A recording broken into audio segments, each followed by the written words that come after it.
హే కరుణా, ఆ రాత్రి బాగా డస్ట్గా ఉందని స్పెట్స్ క్యాప్ బయటే పెట్టాను. ఇప్పుడు బాగా తుడిచి ఉంది. నువ్వు తుడిచావా? నా పని నాకే సరిపోతుందయ్యా, నేనేం చూడలేదు. నువ్వు తుడలేదా?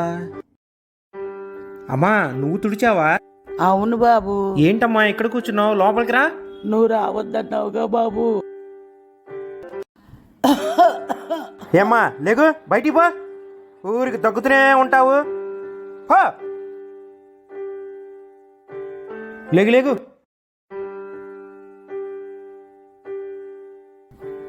నాన్న నేను బయటే ఉంటాను కానీ ఎప్పుడు నీ కళ్ళద్దాలు శుభ్రంగా తుడుచుకొని పెట్టుకో నాన్న.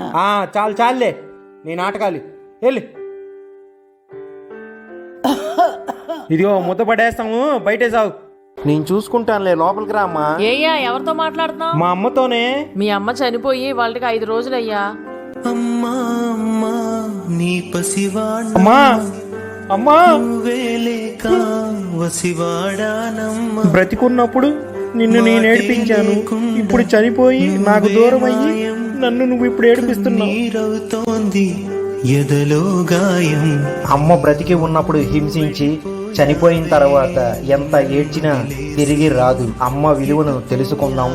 అమ్మని బ్రతికి ఉన్నప్పుడే బాగా చూసుకుందాం.